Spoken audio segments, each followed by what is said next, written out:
জাতীয় নারী শক্তি আপনারা যে জাতীয় নারী শক্তি নারী সংগঠন যেটি গঠন করলেন তা কি শুধু নারীদের নিয়ে কাজ করবে?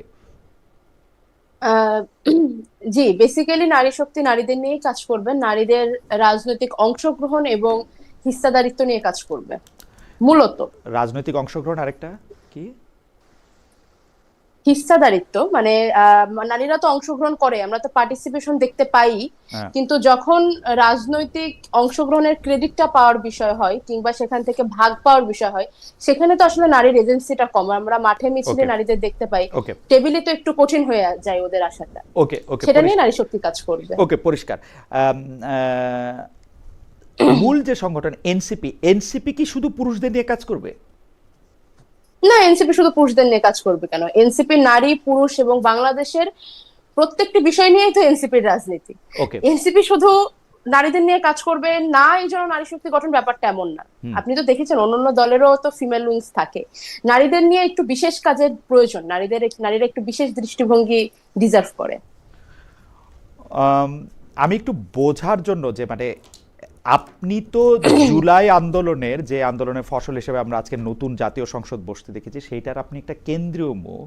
তাহলে এনসিপি হচ্ছে নারী পুরুষ সবার জন্যই কাজ করবে, নারী দল শুধু নারীদের নিয়ে কাজ করবে, এইটা আপনার জন্য কি মানে এইটা কি নারী, আপনি বলতে আমি বুঝতে চাইতেছি হচ্ছে যে এটা কি নারী নেতৃত্বের জন্য বা আপনার জন্য প্রমোশন হলো নাকি ডিমোশন হলো? আমি বুঝতে পারতেছি মানে আপনি কি কেন্দ্রীয় নেতৃত্ব থেকে ছিটকে গেলেন বা আপনারা যারা নারী না শক্তি না, করলেন আহ, মানে? আমাদের তো এটা দ্বৈত পদ। আমি এখনো এনসিপির কেন্দ্রীয় কমিটির যুগ্ম আহ্বায়ক এবং আচ্ছা, একই সঙ্গে নারী শক্তির মুখ্য সংগঠক। মানে কেন্দ্রীয় শক্তির যুগ্ম আহ্বায়ক এবং পাশাপাশি আপনি নারী শক্তির মুখ্য সংগঠক। কেন্দ্রীয় দলের যুগ্ম আহ্বায়ক এবং সাথে সাথে নারী শক্তির মুখ্য সংগঠক। ওকে। আর এটা আসলে খালিদ ভাই প্রমোশন ডিমোশনের তো বিষয় নয়। বিষয়টা হচ্ছে আমার রাজনীতি এর আগে অধিকার কেন্দ্রিক, সেটা যেমন ফ্যাসিবাদের বিরুদ্ধে মানুষের অধিকার কেন্দ্রিক যতটা ছিল, একই সঙ্গে নারী অধিকার শিশু অধিকার নিয়েও আমার রাজনীতি ছিল। তো আমি ব্যক্তিগতভাবে খুবই খুশি নারী শক্তিতে কাজ করার সুযোগ পেয়ে। আপনারা কোন মানে পার্টিকুলার কোনো একটা বিষয় বা কোনো একটা উপলব্ধি থেকে কি এই সংগঠন আত্মপ্রকাশ করলো নাকি আপনাদের আগেই এটা প্ল্যান ছিল, অনেক দিন ধরে প্ল্যান ছিল? আমাদের হ্যাঁ, আমাদের গত বছরেই আমরা করতে চেয়েছিলাম, তবে বিভিন্ন কারণে সেটা গত বছর শুরু করা হয়নি। এবছর আমরা একটা ভালো দিন দেখে শুরু করেছি। তবে হ্যাঁ, আমাদের দল গঠনের শুরু থেকেই পরিকল্পনা ছিল নারী শক্তি গঠনের। আপনারা কি মনে করেন যে এই সর্বশেষ যে নির্বাচন বা এই যে নির্বাচনটা হলো সেই নির্বাচনকে কেন্দ্র করে আপনাদের নারী নেত্রীদের একটা অংশ সেই নির্বাচনকে কেন্দ্র করে এনসিপির সাথে কিছুটা দূরত্ব তৈরি করেছে, কেউ কেউ এনসিপি ছেড়ে চলেও গেছেন, এইটা কি কোনোভাবে প্রভাব বিস্তার করে? মানে আমরা যদি বড় নামগুলি বলি, ডক্টর তাসনিম জারা বা ডক্টর তাজনুবা জাবিন বা আরও যারা আছেন, সামান্তা শারমিন ইলেকশন করেন নাই, আপনি কি মনে করেন যে এইটা আসলে এই নারী শক্তিটা করার ফলে তাদেরকে মানে মানে আবার ডাকা বা তাদের সাথে আবার একীভূত হওয়াটা সম্ভব হবে, বা তাদের যে কজটা তারা দেখিয়েছিলেন যে নারীদের কথা মানা হচ্ছে না, আমি জানি না সেইটা কি আসলে ঠিক হবে? কারণ তাদের মধ্যে থেকে আমি এটা বলতে শুনছি যে ব্যাপারটা জামায়াতে ইসলামী না, যে জামায়াতে ইসলামীর সাথে এনসিপি যাচ্ছে বলে যে আমরা আলাদা হচ্ছি, ব্যাপারটা ওরকম না, আমাদের আলাদা, আমরা নির্বাচন করব না এই জোটের সঙ্গে, সেইটা একটা তারা এটা বলছেন। তখন আমাদের মধ্যে থেকে কেউ কেউ বলছেন যে ব্যাপারটা এরকম হইতে পারে যে নারীদের অধিকার আদায়ের যে রাজনীতিক বা জুলাই আন্দোলনে নারীদের সামনে গেছে পরে আর দেখা যাচ্ছে না, এটাও হইতে পারে। আপনি কি মনে করেন যে এটা এরকম দেখুন, কিনা? আসলে আহ, দল থেকে যারা চলে গিয়েছেন, প্রথমত তাদের জন্য শুভেচ্ছা। তারা যেখানেই তাদের রাজনৈতিক জীবন যেভাবে যেখানে আহ, ব্যয় করতে চাই, অবশ্যই তারা সেটা করতে পারেন, ব্যক্তি স্বাধীনতার বিষয় তো আছেই। তবে আমি এই ব্যাপারটাতে একমত যে অনেকেরই আসলে হয়তো দল ত্যাগের পেছনে কারণটা ভিন্ন ভিন্ন ছিল। আর এই নারী শক্তিতে তাদের চলে যাওয়াটা কোনোভাবে প্রভাব বিস্তার করবে কিনা সেটা তো আসলে কাজ করতে করতে বোঝা যাবে। তবে পুনরায় যদি কেউ দলে আসতে চান, আমি মনে করি যে আমার দল তাদের স্বাগত জানাতে আসলে প্রস্তুত। আর আমি ব্যক্তিগতভাবে আসলে মনে করি না যে খুব একটা প্রভাব পড়বে। রাজনীতিতে আসলে পোস্টারিং এর যে ব্যাপারটা বা ফেস ফেমের যে কনসেপ্টটা, এটা কিছুদিন থাকে। প্রথম দিকে এটা শুনতে খুব আহ সুস্বাদু লাগে, কিন্তু দিন শেষে রাজনীতিতে কনসিস্টেন্সি একটা জরুরি জিনিস। এবং আমরা মনে করি আমরা এখানে যারা আছি আমরা সবাই নারীদের নিয়ে, নারী অধিকার নিয়ে কাজ করার মতো, এটা নিয়ে লেগে থাকার মতো অধ্যবসায় মানুষজন। আমি আশা রাখি যে আমাদের নারী শক্তি খুব সুচারু এবং সুন্দরভাবে এগোবে। আপনাকে ধন্যবাদ। আমি একটু ডক্টর নাহরিন আই খানের কাছে যেতে চাই। ডক্টর নাহরিন আই খান, আমরা আমরা প্রায়শই একটা কথা শুনি যে যে ৯০-এর পরে বাংলাদেশে যে সংসদীয় গণতন্ত্র, সেখানে প্রধানমন্ত্রী হিসাবে, সরকার প্রধান হিসাবে, সংসদ নেতা হিসাবে ২ জন নারী বেশ কিছুদিন, মানে আমরা যদি বলি অর্ধেকের বেশি সময় বাংলাদেশের সর্বোচ্চ ক্ষমতায় আসীন থাকা সত্ত্বেও, মানে ১৬, ৫, ২১, ১০, ৩১, হ্যাঁ 35 ইয়ার্স, ৫৪ বছরের মধ্যে তো আসলে অলমোস্ট 2/3 থাকা সত্ত্বেও আসলে নারীদের বিভিন্ন অধিকার বা রাজনীতিতে এটা আসলে প্রতিষ্ঠিত হয়নি। তারা এক ধরনের মানে কি বলবো, পরিবারকে রিপ্রেজেন্ট করেছেন, এই করেছেন। কিন্তু আমি রাজনীতির পাশাপাশি সমাজটাকেও পাশে রেখে যদি আমি বলি যে আসলে যে নারীদের অধিকার প্রতিষ্ঠার ক্ষেত্রে সমাজের বিভিন্ন অঙ্গন থেকেই বাধাটা আসে, কখনো এটা নারীদের কাছ থেকে আসে, কখনো এটা না বোঝার কাছ থেকে আসে। একজন শিক্ষক হিসাবে আপনার, মানে আপনার ১৯ বছর কথা হচ্ছিল, ১৯ বছরের বেশি সময় আপনার শিক্ষকতা হয়ে গেছে, যে শিক্ষক হিসেবে আপনার এটা ব্যর্থ মনে হয় কিনা? কেন আমি এই কথা বলতেছি, যে আমি সামাজিকভাবেই দেখি যে নারীদের আসলে সেই অর্থে ক্ষমতায়ন হয় নাই যেই ক্ষমতায়নটা আপনারা চাচ্ছেন বা দাবি করতেছেন। শিক্ষক হিসাবে নিজেকে ব্যর্থ মনে হয় কিনা? আসলে ওয়েবসাইটে ১৯ লেখা, আরো অনেক বয়স আমার বেড়ে গেছে, ২১ বছর। হ্যাঁ, ২১ বছরও শেষ হয়ে গেছে। হ্যাঁ, তো ২১ বছর শিক্ষকতাতে শিক্ষক হিসেবে জিজ্ঞেস করলে তো, যে আপনার জায়গা থেকে আমি আসলে ঠিকই বলবো যে আমরা নারীর ক্ষমতায়নের মধ্যে দিয়ে গেছি, কিন্তু সেই ক্ষমতায়নগুলোই অনেক ক্ষেত্রে টোকেনিজম ছিল। হ্যাঁ, যে ইউনিক একজন বা দুজন নারী এসেছেন, কিন্তু সামগ্রিক নারীর যে উন্নয়ন সেটা আসলে ওইভাবে আমরা দেখি নাই। তবে এখানেও একটি কথা আছে যে দেখি নাই বললেটাও হবে না। যেমন অনেক ক্ষেত্রে আপনি দেখবেন যে বিনা বেতনে নারী শিক্ষা, সেটা বেগম খালেদা জিয়ার হাত দিয়ে হয়েছে, বা আপনার কিছু ভাতার বিষয়গুলা ছিল, সেগুলো নারীর ক্ষমতায়নের একটা একটা স্টেপ আমরা পার হয়েছি। এবং ধরেন বাংলাদেশ, এটা একটা বলাই লাগে যে পৃথিবীর অনেক উন্নত দেশও আছে যে নারীরা কিন্তু 80s এর পরে থেকে ভোটাধিকার পেয়েছে, অথবা বেতন এখন পর্যন্ত একই প্রফেশনে সমান পায় না। বাংলাদেশে কায়িক শ্রমে যেসব নারীরা আছেন তাদের ক্ষেত্রে আলাদা করে আমরা যারা প্রফেশনালি কাজ করি, অফিসে কাজ করি, তারা কিন্তু পুরুষের সমানই বেতন পাই, অথবা বাংলাদেশের শুরু মানে সৃষ্টির শুরু থেকেই আমরা কিন্তু ভোট দিতে পারছি। এই ধরনের কিছু সিগনিফিকেন্ট উন্নতি হচ্ছে, মানে ক্রমশ হচ্ছে, কিন্তু এই গ্র্যাজুয়াল উন্নয়নটা খুব সিগনিফিকেন্ট না। আমি সবসময় একটা কথা বলি, যে প্রশ্নটা আপনি আমাকে করলেন যে শিক্ষক হিসেবে যদি দেখেন, আপনি যদি আমার ডিপার্টমেন্টে দেখেন, আমার ডিপার্টমেন্টে আমি ২৭ বছর পর একজন নারী শিক্ষক জয়েন করেছিলাম। তো এটা কেন হয়? কারণ একটা জায়গা থেকে হয় কি, আমাদের মাইন্ডসেট, মানে মাইন্ডসেটের ভেতরে এমন একটা জিনিস ঢুকে গেছে যে নারীরা মেয়েরা পারে না। বা আমি গত ১.৫ বছরে ধরেন টকশো করতে, যে অনেক প্রগতিশীল নেতা যারা খুব বড় বড় কথা বলেন টেলিভিশনে এসে, তাদের মুখে শুনেছি যোগ্য নারী খুঁজে পাওয়া যায় না। এটা মানে কমনলি তারা এই কথাটা বলেন। তো এটা অ্যাকচুয়ালি একটা মিসোজিনিস্টিক কমেন্ট, যে যোগ্য নারী খুঁজে পাওয়া যায় না, এবং যোগ্য নারী। প্রফেসর খান, হ্যাঁ, আমি যদি ব্যাপারটা এরকম বাস্তবতার জায়গা থেকে দেখি, আমি একজন রাজনৈতিক নেতাকে ইন্টারভিউ করতেছিলাম মঙ্গলবারে, জামাতে ইসলামের সাধারণ মানে যে সেক্রেটারি জেনারেল যিনি আছেন, তিনি বলতেছিলেন যে তারা আসলে নারী ক্যান্ডিডেট নিয়োগ দেন নাই এই কারণে যে তারা মনে করতেছেন যে এই বাংলাদেশের বাস্তবতায় এই এত জায়গায় গিয়ে ভোট চাওয়া, এতগুলি সভা করা, এতগুলি সেমিনার করা, এইটাও আসলে খুব সহজ কাজ না। এই সহজ কাজনাটা উনি আসলে মিন করছেন, কিন্তু শারীরিক কষ্টের উপর মিন করে না, মানুষ কিভাবে নিবে সেইটার ব্যাপারে। তো সেই মানুষের নেওয়াটা শিক্ষক হিসাবে, রাজনীতিবিদ হিসাবে কোনোভাবেই যে মেয়েদের আমরা নিতে পারি না, এইটার জন্য শিক্ষক হিসেবে আপনি দায় অনুভব করেন? আপনি যে দলের কথা বললেন, আপনি বলেন তো এই দলের ভোট চায় কারা? জান্নাতের টিকিট বিক্রি করেছে কারা গ্রামে গঞ্জে? বা আপনি ঢাকা শহরের কত বাড়ি আছে, আমার বাড়িতে আসে নাই, কিন্তু কত বাড়ি আছে নারীরা ঘরে ঘরে যে ভোট চেয়েছে, তাদের নারীরাই তো এই কাজগুলো করেন।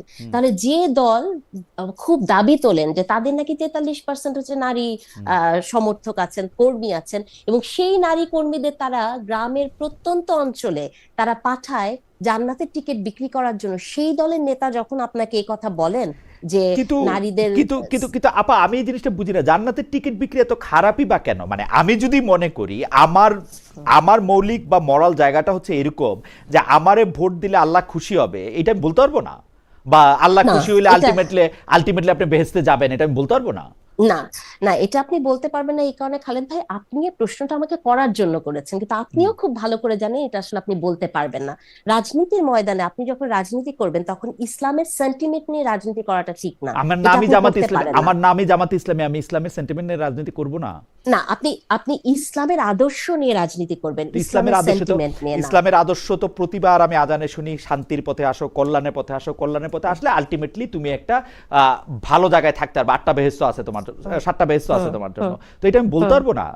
প্রথম কথা যে না, আমাদের এটা আপনি, জি হ্যাঁ, আমি জি বলি যে জি এটা আমার কাছে যেটা মনে হয় যে, ধরুন, যে দলটি ইসলামের রাজনীতি করবে তার প্রথম শর্ত কি? ইসলামে মিথ্যা বলা মহাপাপ, তাই হুম না? হুম বা ইসলামে এই যে ওনারা নারী পুরুষের বিভেদটা করেন, ইসলাম কি আপনাকে আর আমাকে বেহেশতে পাঠাবে আপনি পুরুষ আর নারী হিসেবে? কি আল্লাহ আল্লাহ কোনো আলাদা ক্রাইটেরিয়া আমি তৈরি যতটুকু করবেন? আমি না, যতটুকু ধর্ম কিন্তু পড়ছি যে এটার মধ্যে আছে যে আমি তোমাদেরকে শ্রেষ্ঠত্ব দিয়েছি একজন আরেকজনের উপর। হ্যাঁ, না, শুনেন, শ্রেষ্ঠত্ব দিয়েছে একজন আরেকজনের উপর, কিন্তু আপনার যে বিচারটা হবে, যার মানে নির্ধারণ করবে আপনি বেহেশতের টিকিট পাবেন কি পাবেন না, সেই টিকেটে কিন্তু আপনার কোনো জেন্ডার নাই। সেই টিকেটে কিন্তু কি আছে জানেন? আপনার ইমান, আকিদা, আপনি কতটুকু ইসলামে নামাজ অ্যাবসলিউটলি পড়ছেন, কত অ্যাবসলিউটলি পূর্ণ অ্যাবসলিউটলি কাজ করছেন। স্যার, আল্লাহ যদি আপনার জেন্ডার না দেখে, হ্যাঁ, তাহলে আপনি জেন্ডার নিয়ে রাজনীতি করছেন, আপনি জেন্ডারের কারণে বলছেন আপনি 8 ঘন্টা 5 ঘন্টা, আপনি জেন্ডারের কারণে বলছেন আপা যে আপনাকে আমি ইলেকশন করতে দিব না। এটা কি হয় বলেন তো? আপা জেন্ডারের কারণে ইলেকশন করতে দিব না সেটা বল না, ওনারা বলছেন যে ওনাদের এটা যোগ্য হয় না। যাই হোক, তবু আপনি এটাতে মানে আপনি আপনার জায়গাটা থেকে যদি আর 2টা লাইন বলতেন যে আপনারা তো বিশ্ববিদ্যালয়ে পড়ান, কিন্তু বিশ্ববিদ্যালয়ে পড়ানোর ক্ষেত্রেও আপনারা কি আসলে যারা আপনার ক্লাসে বসে, যাদের সাথে আপনার লাইব্রেরিতে দেখা হয়, তাদের মধ্যে কি আপনি আপনার মতো করে নারী অধিকারের প্রতি সোচ্চার হওয়ার গ্রাফটাকে আপনি উপরের দিকে দেখেন, নাকি সেইটা একটা তর্কিত হয়েই থাকে? ওইটা একটু আর যদি বলতেন। সত্যি কথা বলতে কি, যে এই গ্রাফটা হুম আগে যেরকম করে দেখতাম, ধরেন আজকে থেকে 15 বছর 20 বছর আগে ক্লাসরুমে যেরকম করে দেখতাম, আমি জানি না বাংলাদেশের হঠাৎ করে কি হলো এই গ্রাফটা নিচের দিকে। এবং হুম এই গ্রাফটা নিচের দিকে হওয়ার পেছনে আমি একটা কারণ বলতে পারি খালেদ ভাই, যে আমার কাছে, আমি যদি পার্টিকুলারলি গত 1.5 বছরের কথা বলি, গত 1.5 বছরে, মানে 17 বছরের কথা বললাম না, কিন্তু গত 1.5 বছরে তো আমরা কত স্বপ্ন দেখেছি, নুসরাতদের চোখ দিয়েই আমরা স্বপ্ন দেখেছি। হুম কিন্তু সেই স্বপ্নগুলো এমন একটা জায়গায় গেল যে গত 1.5 বছরে নারীর সিচুয়েশন যে জায়গায় গেছে, আপনি যদি শুধু খালি সাইবার বুলিং এর কথা বলেন, আপনি যদি সোশ্যাল মিডিয়াতে দেখেন, নারীকে যেভাবে হেনস্থা করা হয়, যেরকম করে স্লাট শেমিং করা হয়, আমরা যাদেরকে আপনারা স্ক্রিনে খুব শক্তিশালী নারী হিসেবে দেখেন, খুব পাওয়ারফুল ভাবেন, আমরাও কিন্তু ক্লান্ত হই। তাহলে ওকে, এই আমার ক্লান্ত হওয়াটা, মনে যে হ্যাঁ, প্রফেসর খানের এই কথা থেকে আমি একটু নুসরাত তাবাসসুমের কাছে আসতে চাই। তার আগে আমাদের একজন দর্শক আমাকে মন্তব্য করেছেন, মানে আমাকে মন্তব্য করেছেন, আমি জানি না কাকে, নিশ্চয়ই আমি প্রশ্ন করতেছি, আমাকেই নিশ্চয়ই করেছেন। ওনার নাম গৌরব জিএস, যতদূর পড়তে পারলাম। উনি বলছেন আপনি পাগলের মতো কোশ্চেন করেন না। ঠিক আছে ভাই, থ্যাংক ইউ। আমি একটু নুসরাত তাবাসসুমকে আমি প্রশ্নটা করতে চাই যে আমি যদি গত 1.5 বছরে প্রফেসর খান যেই জায়গায় আমাদেরকে একটু দৃষ্টি আকর্ষণ করলেন, আপনিও কি সেই বিষয়ে একমত যে গত 1.5 বছরে নারীদের সাইবার বুলিং এর কথা বললেন উনি, তারপর হচ্ছে যে সোশ্যাল মিডিয়াতে বিভিন্ন ধরনের, মানে পাশাপাশি যদি আমি যুক্ত করি, আমি কিন্তু দেখেছি যারা নারীর প্রতি হেনস্থা করেছে তারা এক ধরনের বাহবা পেয়েছে, তাদেরকে কিছু কিছু ক্ষেত্রে ফুলের মালা দেওয়া হয়েছে, মানে এগুলির কিছু প্রতীকী ব্যাপার আছে। তো নুসরাত, আপনি এইটা কিভাবে দেখেছেন? আমি পাশাপাশি আরেকটা জিনিস যোগ করি, যেটা আসলে আপনি একটু বলতে চেয়েছিলেন।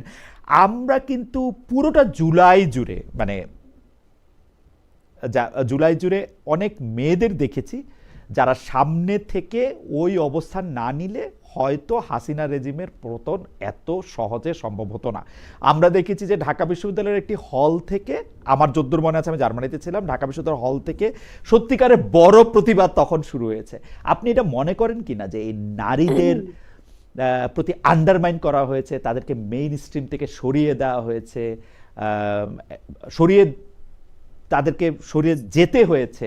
একজন প্রতিনিধিকেও আমরা আসলে সেই অর্থে দেখি নাই যে যাকে আসলে কেন্দ্রীয় নেতৃত্বের মধ্যে আমরা আসতে দেখেছি। এইটা একটা, আর মেয়েদের প্রতি আসলেই অনেক অন্যায় করা হয়েছে কিনা, হচ্ছে কিনা? এই 18 মাসটাকে সামনে রেখে যদি একটু বলেন। খালেদ ভাই ধন্যবাদ। আসলে প্রথমত একটু সংশোধন করে দিই, বেহেশত মানে জান্নাত 8টা, জাহান্নাম 7টা, আপনি একটু গুলিয়ে পরে ফেলেছিলেন। আবার ঠিক করেছি, আবার দ্বিতীয়ত আপনি যদি শুনতেন তাহলে আবার পরে আবার ঠিক করেছি, আপনি এটাও হ্যাঁ, শুনতেন আর কি। আর আরেকটা বিষয় হচ্ছে, আমি 1.5 বছর আলাপে যাবো, আমি 1.5 মিনিটের কথা বলি। গত 1.5 মিনিটে আপনার এই লাইভ চ্যাটের আমি একটু দেখছিলাম, একটা কমেন্ট এরকম আসলো যে নাহরিনকে দেখলে তো হিরোইনচি মনে হয়, আর একটা কমেন্ট এমন আসলো তাবাসসুম কি ফেন্সিডিল খেয়েছে। আমি এটা এটা হচ্ছে একটা খুব আ- সংক্ষিপ্ত উদাহরণ নারিনের এগেনস্টে, যে আমাদের, নারিনা খানের এগেনস্টে প্রচুর কমেন্ট, কারণ উনি আমি আহ, আমি জি দুটো, আমি মাত্র জি শুরু করেছি তো আমারগুলো জি ধীরে ধীরে আসবে, আমি জি জাস্ট দুটো এই জন্য, জি একই ধরনের কমেন্ট তো এই জন্য দুটো জি উল্লেখ জি করলাম। জি এটা হচ্ছে অ্যাকচুয়াল পিকচার, এটা অ্যাকচুয়াল পিকচার। যখন থেকে সোশ্যাল মিডিয়া বাংলাদেশে আহ আর মানে যত বেশি মানুষের হাতে সোশ্যাল মিডিয়া পৌঁছে গিয়েছে, আগে যে ইফটিজিং গুলো পথে ঘাটে হতো, এখন সেগুলো পথে ঘাটের সাথে সাথে সোশ্যাল মিডিয়াতেও হয়। আর গত 1.5 বছরের কথা যদি বলেন, আমি আপনার সামনে অস্বীকার করব না যে হ্যাঁ, গত 1.5 বছরে আমাকে বা আমি আমার অনেক নারী সহযোদ্ধাদের যে পরিমাণ সাইবার বুলিং এর মধ্যে দিয়ে যেতে দেখেছি, এটা তার আগের চাইতে বেশি অসহনীয়। পরিমাণে বেশি কিনা সে আলাপটাই আমি আসবো না, কিন্তু কেন অসহনীয় সেটা আমি একটু বলি। তার কারণ হচ্ছে, আগে আমরা প্রথমত, আমি এই কথাটা এর আগে কয়েক জায়গায় বলেছি, আগে আমরা জানতাম যে কোন পক্ষ আমাদেরকে শেমিং করতেছে, কোন পক্ষ স্লেজিং করতেছে, এটা খুব ক্লিয়ার ছিল। 5ই আগস্টের পর এটা অ্যাটলিস্ট আমার কাছে আর ক্লিয়ার না, আমার কাছে এটা খুবই মিশ্র একটা অডিয়েন্স মনে হয়, বা মিশ্র একটা বট গ্রুপ মনে হয়, যাদের একমাত্র কাজ নারীদের বুলি করা, এবং কোন দলের কোন ব্যাকগ্রাউন্ডের কিচ্ছু তারা দেখে না। এবং এখন 5ই আগস্টের পরে আপনাদের নারিন ম্যাম যেমন বললেন, আপা যেভাবে বললেন যে আমরা স্বপ্ন দেখেছি, এই স্বপ্নটা আমরা যারা মাঠের সামনে ছিলাম আমরা আরো বেশি করে দেখেছি। আমার কাছে আপনারা বিশ্বাস করবেন না, এতগুলো খুন, এতগুলো আহ আহত সহযোদ্ধা, জুলাইয়ের ভয়ঙ্কর ওই 36টা দিনের মধ্যেও, ওই 36টা দিন আমি আমার কোনো সহযোদ্ধার কাছ থেকে বুলি হইনি। ওই 36টা দিন যখন লিগের ছেলে পেলে আমাদেরকে বুলি করতো, স্লাট শেমিং করতো, তখন কমেন্ট বক্সে দেখতাম যে আপামোর জনতা সেখানে এসে আমাদেরকে ডিফেম করতেছে, ডিফেন্ড করতেছে, আমাদের হয়ে দাঁড়াচ্ছে, আমাদের হয়ে কথা বলছে। আমরা ভেবেছিলাম মনে হয় একটা পরিবর্তন আসলো, ঠিক 5ই আগস্টের রাত থেকে অপোজিটটা শুরু হয়ে গিয়েছে। তো আমাদের জন্য এটা আসলে হৃদয়ে হৃদয় ভাঙা বেদনার সাথে কোনো অংশে কম না। এজন্য ব্যাপারটা 5ই আগস্টের পরে বেশি অসহনীয় হয়ে গিয়েছে। তবে বুলির মধ্যে দিয়ে আগেও যেরকম গিয়েছে এখনো গিয়েছি, এখন বেশি ব্যথা লাগে, পরিমাণটাও হয়তো কিছুটা বেড়ে গিয়েছে। আর এখানে আলাপ আসে নারী নেতৃত্বকে সামনে আসতে দেওয়া তা- না দেওয়ার ব্যাপারে। এখানে তাবাসসুম আমি একটু জানতে, মানে একটু মাঝখানে এই প্রসঙ্গটা একটু প্রশ্নটা করে রাখি, আপনার কাছে এরকম মনে হয় কি না যে যে বুলিংটা 5 আগস্টের পরে হইতেছে, সেইটা অনেক বেশি, ওইটা টার্গেট হচ্ছে মেয়েদের পোশাক বা মেয়েরা কি রকমভাবে কথা বলতেছে সেইটার উপর, এবং সেইটার ক্ষেত্রে এক ধরনের দঙ্গলবাজি আরোপ করা হচ্ছে, সেইটা আপনার কাছে মনে, বা সেইটা আপনার কাছে কখনো মনে হয়েছে কিনা? মানে আমি আমার কাছে দেখুন, 5ই আগস্টের পর ওই যে বললাম ব্যাপারটা বেশি অসহনীয়। হুম মানে আঘাতের পরিমাণটা আগের চাইতে, হ্যাঁ আগের চাইতে বেড়েছে, কিন্তু সেটা হয়তো 19-20, কিন্তু ভাষাটা বা টার্গেটিংটা, ওটার ফ্রিকোয়েন্সিটা আগের চাইতে অনেক বেশি। আর ওই যে বললাম যে এখন কখনো কখনো মনে হয় যে এরা তো একসময় সহযোদ্ধা ছিল। আমি জানি না, যে ছেলেটা আজকে জামাতের পক্ষে লেখে ফেসবুকে, সে এসে যদি আমাকে বুলি করে, আমার মনে হয় যে না, আমরা তো পাশাপাশি দাঁড়িয়ে আন্দোলন করেছি। ছাত্র দলের যে ছেলেটা, আমরা জুলাইতে পাশাপাশি দাঁড়িয়ে আন্দোলন করেছি, দেশের কোনো না কোনো জায়গাতে সে আমাদের জন্য কথা বলেছে, আমরা তাদের জন্য কথা বলেছি। তারা যখন আজকে এসে লেখে আমাদের বিরুদ্ধে বা এই ধরনের, ধরে নিচ্ছে এদের কোনো রিয়েল আইডেন্টিটি নাই, কিন্তু বট আইডিও তো কোনো না কোনো মানুষই চালায়। তো সেখানটাতে খারাপ লাগে, যে ব্যথাটা বেশি লাগে। আর এখানে যদি বলেন যে পথে ঘাটে নারী হেনস্থা, এক তো আমি দোষ দিব মানে ইন্টারিম সরকারের প্রতিও আমার এই অভিযোগটা গত আমলেও ছিল। বর্তমান নতুন সরকার তো মাত্র শুরু হয়েছে, আমি এখনই আসলে দোষ দিতে চাচ্ছি না। তবে আলটিমেটলি পুলিশের যে একটা নজর আন্দাজ করার প্রবণতা, আমার কাছে সবসময় মনে হচ্ছে 5ই আগস্টের পর পুলিশের মধ্যে, আমি জানি না আমার এই কথাটা কিভাবে নেওয়া হবে, কিন্তু ওদের মধ্যে একটা বেশ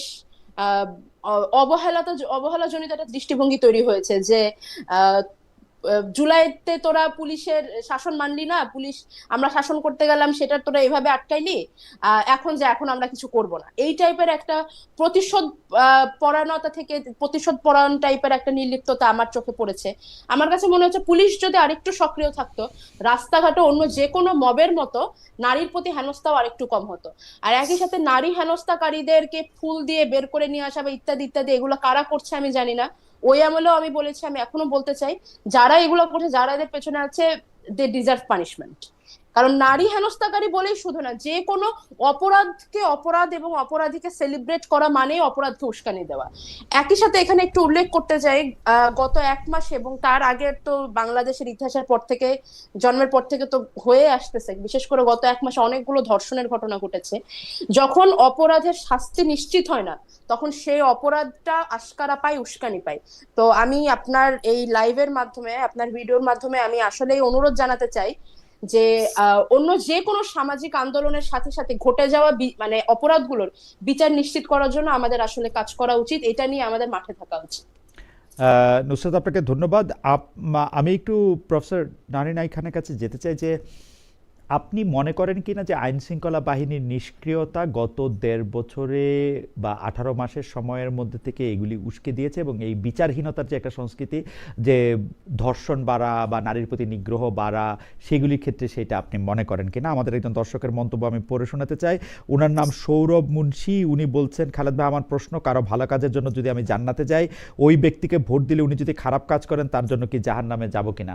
আর জান্নাত জাহান্নামের ব্যাপারে আমি আসলে জানি না। আল্লাহ বলে রাখছেন যে ওইটার বিচার, ওইটা উনার বিচার।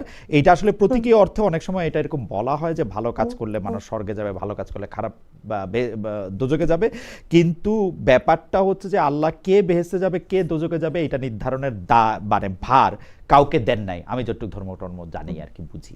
জি, প্রফেসর নারিন আই খান। তাহলে এই যে আপনি বললেন আল্লাহ কাউকে দেন নাই, এই দায়ভারটা, এটা থেকে বোঝা যায় যে ইসলামের সেন্টিমেন্ট নিয়ে রাজনীতি করা যায় না, তাই না ভাই? না, যে প্রশ্নটা আপনি বললেন, কিন্তু ডক্টর খান, আচ্ছা, আমি ব্যাপারটা এরকমভাবে দেখতে চাই যে এই না, প্রসঙ্গে আমি একটু আচ্ছা, জাস্ট 2টা লাইন বলি যে আপনারা ব্যাপারটাকে যেভাবে দেখতেছেন, যিনি বলতেছেন যে ভাই জামাতে ইসলামে, যদি কেউ বলেও থাকেন জামাতে ইসলামেরকে ভোট দিলে আপনি জান্নাতে যাবেন, ব্যাপারটাকে কেউ, এই পৃথিবীর কেউ রায় হিসাবে দেখা তারে ভোট দেবে, ব্যাপারটা এরকম না।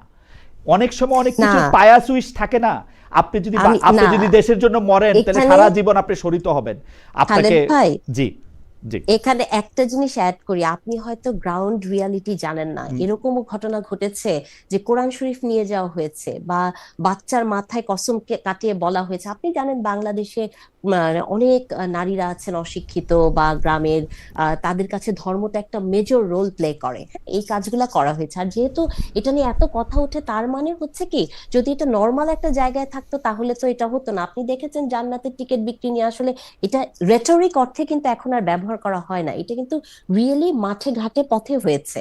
সো এটা আসলে অনেক ক্ষেত্রে আপনাকে কোরআন শরীফ স্পর্শ করে, বাংলাদেশে অনেক মানুষ আছে এখনো মানে একটা শপথ করে ফেলেছে, যে ভোট দেওয়ার সময় কোরআন শরীফ স্পর্শ করে বলে যে আমি অমুককে ভোট দিব, সে কোরআনও বিশ্বাস করে না, ভোটও বিশ্বাস করে না, সুতরাং তাদের কথা আপনি আলাদা করে রাখতে পারেন। এটা নিয়ে আমি আপনার সাথে, আপনি গবেষক মানুষ, সেটা নিয়ে আমি পরে কথা বলবো, কারণ আমিও আসলে মাঠের রিপোর্টার ছিলাম, আমি মাঠের রিয়েলিটি এখন একটু জানি।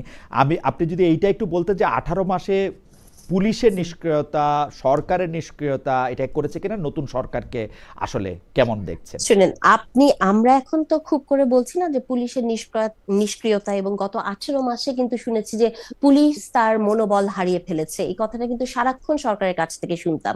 কিন্তু জানেন, ইলেকশনের পরের দিনই সরকারি লোকজন, মানে তখনকার সরকার, অন্তর্বর্তীকালীন সরকারের লোকজনই বলা শুরু করলো যে পুলিশ খুবই নাইস একটা কাজ করেছে, এত সুন্দর ইলেকশন করেছে, তারা খুব দায়িত্ব পালন করেছে। তার মানে দেখেন, মানে একদিন আগে পর্যন্ত পুলিশের মনোবল খুব ভাঙা ছিল, পরের দিনই পুলিশ যখন একটা ভালো ইলেকশন করলো তখন তাকে প্রশংসা করা হচ্ছে। তার মানে আমি এটাকে এমন একটা ফ্রেমওয়ার্কে দেখতে চাই যে পুলিশকে আসলে অন্তর্বর্তীকালীন সরকার এমন একটা জায়গা থেকে ব্যবহার করেছেন, যে ব্যবহারটা আসলে অনেকখানি রাজনৈতিক এবং অনেকখানি তাদের প্রয়োজনে এবং তাদের সুবিধাজনক জায়গায় রাখার জন্য তারা এটি করেছেন। এখন পুলিশের যে নির্লিপ্ততার কথা আমরা বলি, সেই নির্লিপ্ততা আমরা দেখেছি, আবার কিছু ক্ষেত্রে আপনি দেখবেন যদি নারী হেনস্থার সাথে তো আবার মবেরও একটা সম্পর্ক আছে। আপনি যদি মব দেখেন, মবকেও যখন কন্ট্রোল করা হয়েছে, আপনার মনে হয় না যে অনেক সিলেক্টিভ ওয়েতে মবকে কন্ট্রোল করা আমার হয়েছে? মনে হয়, মানে মব হলো, হ্যাঁ, আমার অনেক মনে হয়। ক্ষেত্রে। এবং ধরেন যে কথাগুলো সব জায়গায় বলি যে কিছু মব গরম পানি পায়, কিছু মব ঠান্ডা পানি পায়, তাই না? এরকম হুম, মবের প্রতিও কিন্তু এক ধরনের সহনশীলতা দেখানো হয়েছে, আদর হুম, যত্ন করা হয়েছে। তার মানে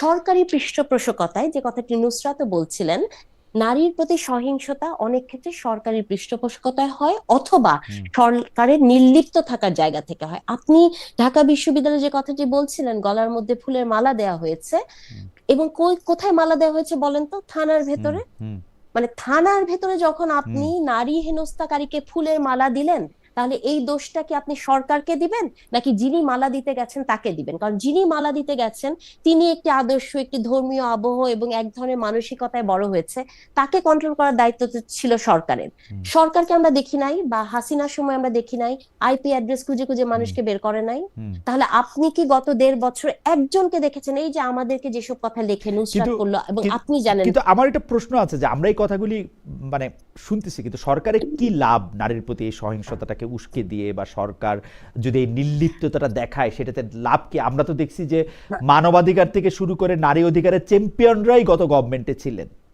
হ্যাঁ, এখন যারা গত গভর্নমেন্টে ছিলেন এবং হুম, যেসব নারীরা, যেমন ধরুন রিজওয়ানা হাসান অথবা শারমিন মুর্শিদি অথবা ফরিদা আপা, যাদেরকে আপনি দেখেছেন, সেই নারীদেরকে তো গত 18 মাসের আগে আমরা সবচেয়ে প্রতিবাদী নারী হিসেবে দেখতাম। কিন্তু নারীর সহিংসতার পরে শারমিন মুর্শিদি একটা রেপের পরে বলেছেন যে গায়ে হাত দেওয়া হয়েছে, রেপকে তিনি খুবই হুম। সরলীকরণ করেছেন। রিজওয়ানা আপার কি কোনো শক্ত বক্তব্য আপনি শুনেছেন? এখন যে প্রশ্নটা আপনি আমাকে করলেন যে সরকারের আসলে কি লাভ, সরকারের লাভ সেই জায়গাতে যে আমরা গত 18 মাসে একটি বিশেষ ধর্মীয় রাজনৈতিক দলের যে উত্থান দেখেছি, সেই রাজনৈতিক দলের মেইন টার্গেট ছিল নারী। তা এখন সেই জায়গা থেকে আপনি যখন নারীর প্রতি সহিংসতা বন্ধ করার চেষ্টা করবেন, অথবা নারী নিয়ে বেশি সরব হবেন, তখন তো সরকারের মসনদ একটু নড়ে যাওয়ারই পসিবিলিটি থাকে। কারণ আপনি পার্টিকুলারলি একটি রাজনৈতিক দলকে দেখবেন যে তাদের মেইন টার্গেটই ছিল, মানে আপনি দেশে গণতন্ত্র কতটুকু আসবে, ইলেকশন ঠিক হবে কি না হবে, সেগুলো বাদ দিয়ে তারা কিন্তু সবসময় পড়েছিলেন 8 ঘন্টা না 5 ঘন্টা, আপনি নারী কি করবে, নারী কি পড়বে, এই না, জায়গায়। এইটা কি? তো আচ্ছা, আমি এইটা নুসরাত তাবাসসুমের কাছে জানতে চাই। নুসরাত তাবাসসুম শুধুমাত্র এনসিপির কেন্দ্রীয় নেত্রী নন, এখন তিনি নাগরিক শক্তির নেত্রী। জামায়াতে ইসলামীকে যে আপনি মিন করতেছেন সেখানে তার অবস্থান আপনি কি জানবেন? কিন্তু আপনার কাছে আমার একটা প্রশ্ন, 8 ঘন্টা 5 ঘন্টা জামায়াতে ইসলামী শফিকুর রহমানের নিয়ে যে প্রশ্নটা করতেছেন, সেটা যারে দেখতে নারী তার চলন বাঁকার মতো করে কিনা? কারণ আমরা কিন্তু ইউরোপীয় অনেক দেশেও আমরা এটা দেখেছি, জার্মানিতে, সুইডেনে, নরওয়েতে অবশ্যই, যে মানে ঠিক মানে বাচ্চা হওয়ার পরবর্তী সময়ে যে কাজ মেয়েরা কম করতে পারবে এইটাকে আসলে সম্মান করা হয়, এবং তাদেরকে 5 ঘন্টা কাজ করলেও 8 ঘন্টা টাকা দেওয়া হয়, এরকম একটা সময় কিন্তু আছে। বা তারা অনেক বেশি মাতৃত্বকালীন ছুটি পান, অনেক বেশি, যদি 8 ঘন্টা নাগারে কাজ করতে হয় 2 ঘন্টা তারা বাচ্চাকে ফিড করার জন্য আসলে সময় পান। আপনি জানেন যে প্রতিটা বলাটা একটু বড় হইলো, কিন্তু বেশিরভাগ প্রতিষ্ঠানে এখন, জার্মানির সবগুলি প্রতিষ্ঠানে আমি বলতে পারি যে এখন আসলে অলমোস্ট সবগুলি প্রতিষ্ঠানে এখন একটা ডে কেয়ার সেন্টার রাখা মাস্ট, যেখানে মা কাজ করতে করতে গিয়ে বাচ্চার সাথে কিছু সময় কাটাবেন।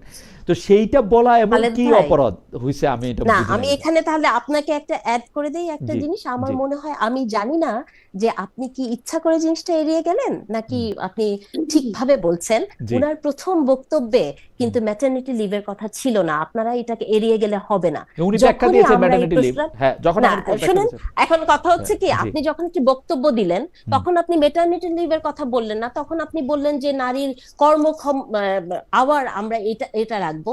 তারপরে মানে ব্যাখ্যা মানে কি, আপনি যখন যেটা বলছেন সেটা শব্দ ধরেই তো আমি, যিনি হুম, শ্রোতা, তিনি শুনবেন এবং তিনি বিচার করবেন। পরবর্তীতে আপনি যখন প্রশ্ন করবেন, পরবর্তীতে আপনি আপনার স্ট্যান্ড চেঞ্জ করে বলে দিলেন মেটারনিটি লিভ। এবং আপনি জার্মানিতে থেকেছেন, আমিও থেকেছি, এবং হুম। আমরা জানি যে জার্মানির নারীর সাথে আপনি যদি বাংলাদেশের নারীর কথা তুলনা করেন, অথবা জার্মানির মেটারনিটি লিভে যে লং একটা টাইম মেয়েরা পায়, এটা কিন্তু তার নিজের চয়েস, সে ওকে, কিন্তু চুজ করতে পারে।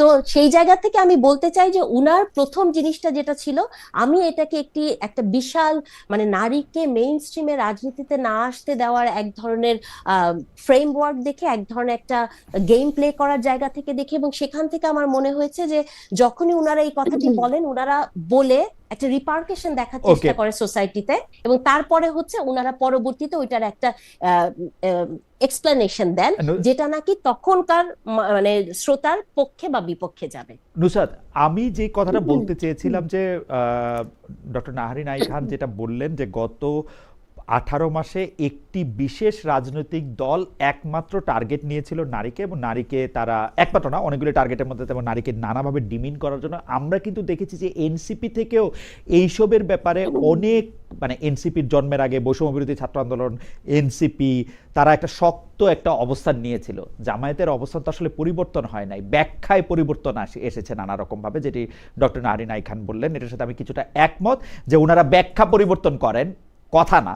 তো ওইটার মধ্যে আপনার কাছে কি মনে হয় যে জামায়াতে ইসলামের সাথে একটি জোট করা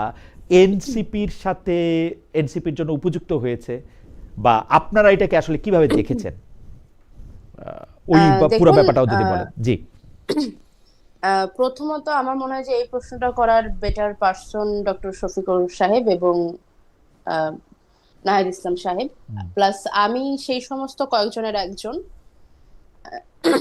ধন্যবাদ।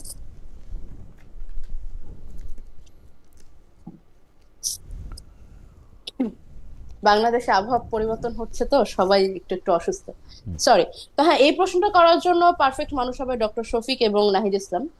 আর আমি সেই সমস্ত কয়েকজন মানুষের একজন যারা মনে করেছিল যে এই জোটটি না হয়ে স্বতন্ত্র নির্বাচন হলেই বোধহয় ভালো হতো। কিন্তু আমাদের অবস্থানটা বা আমাদের এই বক্তব্যের বেসিক কারণটা ছিল পলিটিক্যাল। খুবই তরুণ দল, মাঠে ঘাটে সংগঠিত হওয়ার প্রয়োজন আছে, এবং আরো কিছু পার্টির অভ্যন্তরীণ বিষয় যেগুলা পাবলিক প্লেসে না বলাটাই বাঞ্ছনীয়।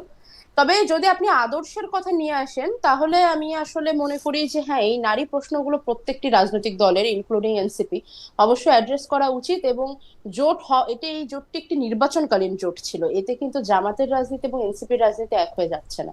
এনসিপির রাজনীতি এনসিপি করছে, জামাতের রাজনীতি জামাত করছে। আর ব্যক্তিগতভাবে আমাকে যদি জিজ্ঞেস করেন যে জামাতের এই সমস্ত বক্তব্যের ব্যাপারে আমার কি মন্তব্য, সেক্ষেত্রে আমি বলবো যে বাংলাদেশ একটি তৃতীয় বিশ্বের উন্নয়নশীল দেশ। পৃথিবীর প্রথম সারির যে সমস্ত উন্নত দেশগুলো রয়েছে, সেই সমস্ত দেশের অর্থনৈতিক ব্যবস্থার সাথে আমরাও চাই যে আমাদের বাংলাদেশ একটু ওই পর্যায়ে যাক। কিন্তু সেটাকে মাথায় না রেখে হুটহাট কোনো একটা মন্তব্য করে দিলেই সেটা যে আসলে, আমি যদি যে কোনো আদর্শিক এবং সামাজিক অবস্থানটা ছেড়েও রাখি, শুধুমাত্র অর্থনৈতিক দিকটাও যদি বিবেচনা করি, আমি মনে করি না এটা সম্ভব। বরং এটাকে আমার নির্বাচনকালীন বক্তব্য হিসেবেই আমি ধরবো। তাবাসসুম, আমি একটু জিনিসটা একটু বলি যে আমি কিন্তু জামাতে ইসলামীকে দেখি হচ্ছে এরকম, জামাতে ইসলামীরা আসলে জামাতে ইসলামী যারা সমর্থন করতেছেন তারা চান না যে মেয়েরা বাইরে কাজ করুক। কারণ এইটা একটা দুইটা বক্তব্য তো না, মানে অসংখ্য বক্তব্য এরকম আসছে যে মেয়েরা ঘরের রানী হয়ে থাকুক, মেয়েদের আসলে কাজ করার চেয়ে আমরা তাদের অন্য দায়িত্ব নিব, পড়াশোনাটা তাদেরকে এক্সক্লুসিভভাবে আলাদাভাবে করার, আপনি জানেন সেগুলি বক্তব্য।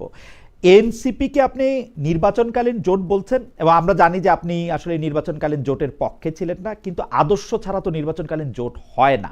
মানে একটা কারণ আমি এখন কিন্তু এনসিপিকে জামায়াতের সুরে কথা বলতেই শুনি, কোনো একটু আলাদা করতে পারি না আমি এনসিপিকে। যেদিন থেকে ডিসেম্বর মাসের ফার্স্ট উইক থেকে আমি এনসিপিকে জামাতের থেকে আলাদা করতে পারি। You really should ask Nahid Islam and আপনি পারেন কিনা, আপনি পারেন কিনা নুসরাত, আপনি পারেন কিনা? আমি এনসিপি এবং জামাতকে আলাদা করতে? হ্যাঁ, ডিসেম্বর ফার্স্ট উইক থেকে আমি পার্ট অফ এনসিপি। আমি আমার রাজনীতির সাথে জামাতের রাজনীতি খুব ভালোভাবে আলাদা করতে পারি। এনসিপি রাজনীতিকে পারেন কিনা জামাতের রাজনীতিকে আলাদা করতে? আমি তো এনসিপি রাজনীতিটাই করি। তো হ্যাঁ, আমি আমার জায়গা থেকে এনসিপির রাজনীতি খুব ভালোভাবে আলাদা করতে পারি। কিন্তু নির্বাচনের অংশ যারা ছিলেন, যারা নির্বাচন করেছেন, এবং এই জোটের সিদ্ধান্ত যাদের, সর্বোপরি দলের সুপ্রিম লিডার যারা, আপনারা বিস্তারিত জানতে চাইলে তাদের সাথে আপনার বসা উচিত, তাদের সাথে আপনার কথা বলা উচিত। না, সেটা তো আর আমার এবং এই নির্বাচন নিয়ে আমার অবস্থান কি, সেটা তো আসলে লুকানো না। সেটা তো আমার দলের কাছে এবং আমার দলের বাইরে অন্যান্য সাধারণ দেশবাসীর কাছে সেটা খুব পরিষ্কার। ওকে, আপনি কি তাহলে ওই প্রসঙ্গের মধ্যে একটু আসবেন যে আপনি কি তাহলে এইটাতে একমত যে একটি দলের লক্ষ্য বা একটি গোষ্ঠী, সেটা হচ্ছে 28/12/2025 আপনি লিখেছিলেন, আজ 28/12/2025 ঠিক 10 মাস পরে জামাত ইসলামী সহ 10 দলীয় জোটে বিভিন্ন শর্ত সাপেক্ষে অংশগ্রহণের মাধ্যমে আমি মনে করি এনসিপির সর্বোচ্চ নেতৃবৃন্দ এবং নীতি নির্ধারকেরা নিজেরাই এনসিপির মূল বক্তব্য থেকে চ্যুত হয়েছেন। এই বিষয়ে আপনি কোনো মন্তব্য করবেন কিনা? এটা আপনার ফেসবুক পেজ থেকে নেওয়া হয়েছে। হ্যাঁ, আমার মনে পড়েছে পোস্টটির কথা। হ্যাঁ, আমি আসলে ওই মুহূর্তে ওরকমটাই মনে করছিলাম, এবং সত্যি কথা বলতে ফেসবুক তো খুবই ব্যক্তিগত একটা জিনিস, সেখানে সেটাই বলা হয় যেটা আমরা নিজে ভাবি। এবং পরবর্তীতে আমি এটা নিয়ে আমাদের মানে টপ লিডারশিপকে আমি প্রশ্নও করেছি। তাদের জবাব আমাকে ওইটাই দেওয়া হয়েছিল যেটা একটু আগে আমি আপনাকে দিয়েছি, যে এটা একটি রাজনৈতিক জোট। ওকে।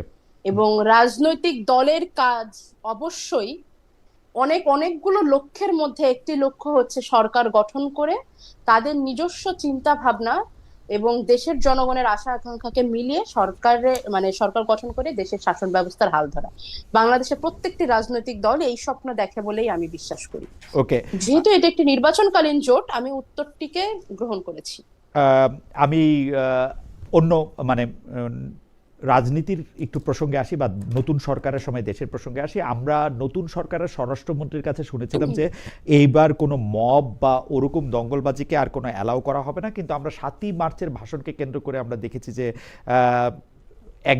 দুজনকে ধরে নিয়ে থানায় দিয়ে আসা হয়েছে, একজনকে বেঁধে রেখে গাছের সাথে বেঁধে রাখা হয়েছে। এই বিষয়ে আমরা দুজনের মন্তব্য একটু শুনতে চাই। প্রথমে নুসরাত থেকে শুরু করে, যে নুসরাত, আপনি কি মনে করেন যে এটা কি ঠিক হয়েছে? মানে 7ই মার্চকে বা 7ই মার্চের ভাষণকে কেন্দ্র করে প্রহার করা, তারপরে হচ্ছে যে যারা মেরেছে তারাই আবার তাদেরকে থানায় দিয়ে আসা, প্রকাশ্যে এসে এগুলি বলা, মানে মারছি, ভালো করছি, এইটা আমরা ঠিক হয়েছে কিনা? দেখুন, মারধরকে তো আসলে সত্যি কথা বলতে সে অর্থে কখনোই সমর্থন করা যায় না, কিন্তু আপনি কি শিওর যে 7ই মার্চের ভাষণ চালানোর জন্যই তাদেরকে মারধর করা হয়েছে? তারা ক্যাম্পাসে এবং বিভিন্ন জায়গাতে এর আগে ছাত্রলীগের হয়ে মারামারি করা এবং ছাত্রলীগের হয়ে প্রকাশ্য ফুটেজ থাকা, কেন আমার কি মনে হচ্ছে 18 মাস তো হয়ে গেল। আপনি কি শিওর যে তারা 18 মাস তারা মানে পলাতক ছিল না? তাদেরকে এর আগেও দেখা গেছে। এবং তার চাইতে বড় কথা, আপনি কি শিওর যে 7ই মার্চের ভাষণটা শুধুমাত্র 7ই মার্চের ভাষণের প্রতি ভালোবাসা থেকেই বাজানো হয়েছে? কোন রকম ভাবে পলাতক দল এবং খুনি হাসিনাকে লেজিটিমেট করার ইচ্ছা থেকে করা হয় না? আপনি শিওর কিনা? কারণ কেন বলছি, আমি ওই যে এই কথাটা আমি 8ই মার্চে আমি এক জায়গায় বলেছিলাম, এবং সেটা নিয়ে মানুষজনের মধ্যে খুব চর্চাও দেখছি, যে আসলে 7ই মার্চের ভাষণকে তাহলে বাজানো যাবে না কিনা। আমার কথা হচ্ছে, যারা মানে মিত্রপক্ষ, এটা যুদ্ধ আইন যতটুকু আমি জানি, যে আপনার মিত্রর সাথে আপনার সাময়িক অসন্তোষ তৈরি হয়েছে বা কোনো একটা কিছু নিয়ে মতদ্বন্দ্ব চলছে, তার মানে আপনি এমন কিছু করতে পারেন না যেটা আপনার শত্রুকে ফ্যাসিলিটেট করবে। আপনার কাজ সেটা যদি গোলাম রাব্বানি সেলিব্রেট করে, আপনার কাজ সেটা যদি আওয়ামী লীগের ল্যাসপেন্সাররা সেলিব্রেট করে, আপনার কাজ যদি হাসিনা সেলিব্রেট করে, তাহলে আপনার কাজের ইন্টেনশন এবং আপনার কাজের কনসিকুয়েন্সেস নিয়ে আপনার যে বিবেচনা, সেটাকে আমি সন্দেহ করি। তবে হ্যাঁ, মারধরকে আমি কোনোভাবেই সমর্থন করি। ওকে, আমি এটাকে নিয়ে দুইভাবে প্রশ্নটা করতে চাই। এক হচ্ছে, আপনি আজকে 7ই মার্চের সেইটাকে ভালোবাসা থেকে বাজানো হয়েছে, নাকি সেটা কোনো একটা সিম্বল হিসেবে বাজানো হয়েছে, কোনো একটা লেজিটিমেট করার জন্য বাজানো হয়েছে, সেই প্রশ্নটা আপনি যখন তুলছেন, আমি আপনার কাছে জানতে পারি কি যে এর জন্য আইন হাতে তুলে নেওয়াটাকে আপনি সমর্থন করেন? আমি এইমাত্র বললাম যে আমি কোনো ধরনের মারধরকে সমর্থন করি না। ফ্যান্টাস্টিক। এনসিপি কি সমর্থন করে? অবশ্যই না। এনসিপি থেকে কি ওই মারধরের প্রতিবাদ জানানো হয়েছে? না, আমার যতটুকু জানা না, সেই অর্থে জানানো হয়নি। তবে অন্য কোনো দল থেকে কি জানানো হয়েছে? আমি দেখেছি অন্য দল থেকে জানানো হয়েছে, প্রতিবাদ জানানো হয়েছে, দলীয়ভাবে জানানো হয়েছে। জি জি জি, জানানো হয়েছে। আমি দেখেছি দলীয়ভাবে জানানো হয়েছে। দলের প্রধানরাও নানা রকম ভাবে কথা বলেছেন। নানা দলই তো আছে মানে আপনারা এটাকে আমি দুইভাবে প্রশ্নটা আপনাকে করতে চাইতেছি। এক হচ্ছে যে আপনি কোনো একটা জায়গাকে সন্দেহ করতেই পারেন যে এটা এই কারণে এটা করা হচ্ছে, কারণ পৃথিবী সিম্বলিজমে ভরা, আপনি নানা সিম্বল দিয়ে নানা কিছু করতে পারেন। কিন্তু আপনি বলতেছেন যে আপনি মারধরকে সমর্থন করেন না, কিন্তু এটা আপনার পলিটিক্যাল পজিশন না পার্সোনাল পজিশন, এটা আমি বুঝতে চাইতেছিলাম। আর এনসিপি কোন ধরনের কোনো মারধরকে সমর্থন করে না, কিন্তু সেটা দেখুন, এইটা যেহেতু ক্যাম্পাস এরিয়ার মধ্যে ঘটনা, আমি দেখবো যে ছাত্র শক্তি, যেহেতু তারা আমাদের ভাতৃপ্রতিম সংগঠন, আমি দেখবো যে ছাত্র শক্তি কোনো ধরনের কোনো প্রতিবাদ জানিয়েছে কিনা।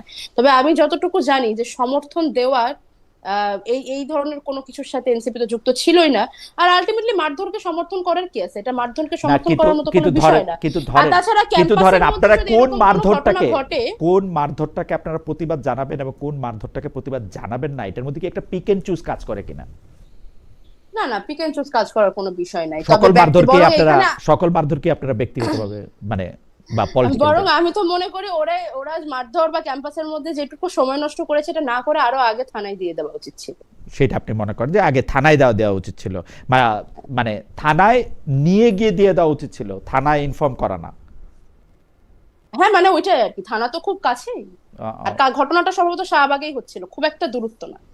আপনাদের আর তাছাড়া খালিদ ভাই, এইটা শেষ প্রশ্ন আমার এই প্রসঙ্গে শেষ প্রশ্ন। আমি একটু শেষ করি, একটুখানি অ্যাড করি, সেটা হচ্ছে যে অপরাধ সংগঠিত হতে দেখো, ওই যে বললাম আমি তার এই এই এই কাজ, এবং ওখানে যে দুইজন উপস্থিত ছিলেন তাদের অনেক কিছু, অনেক কাজের নজির এখানে ওখানে যুক্ত আছে। কিন্তু সে আলাপে আমি যেতে চাই না। আমি যেটা বলতে চাচ্ছিলাম যে যে কোনো জায়গায় আপনি খালিদ মহিউদ্দিন কি করবে যদি দেখেন কোনো একটা অপরাধ সংগঠিত হচ্ছে এবং আপনার থেকে 100 গজ দূরে থানা, আপনি কি অপরাধটা সংগঠিত হওয়া পর্যন্ত অপেক্ষা করবেন, নাকি অপরাধটা সংগঠিত ওইভাবে হচ্ছে ওটা রেখে দিয়ে থানায় দৌড়ে যাবেন? থানা ইনফর্ম করব। নাগরিক দায়িত্ব পালন হিসেবে আপনি থানা ইনফর্ম করব না, আমি আইন হাতে তুলে নিয়ে নাগরিক দায়িত্ব পালন মনে করি না। এখানে খালেদ ভাই আমি একটু অ্যাড করি, একটু অ্যাড করতে চাই। জি জি জি, আমি একটু আচ্ছা আপনি অ্যাড করেন আমি একটু মানে আমি আসলে নুসরাতের বক্তব্যের সাথে মানে আমি ঠিক বুঝতে পারলাম না, নুসরাতের প্রথম স্ট্যান্ডটা ডিফারেন্ট ছিল, নুসরাত যখন শেষ করলেন তখনকার স্ট্যান্ডটা ডিফারেন্ট। আমার প্রথমে আমি যখন 2 মিনিট ওনার কথা শুনছিলাম আমার মনে হচ্ছিল যে উনি বলতে চাচ্ছিলেন যে 7ই মার্চের ভাষণ অথবা কেউ যদি আওয়ামী লীগকে সমর্থন করে তার ইন্টেনশন কি সেটা জেনে বুঝে তার উপর অ্যাটাক করার এক ধরনের লেজিটিমেট একটা জায়গা আছে, বৈধতা উনি দেওয়ার চেষ্টা করেছেন।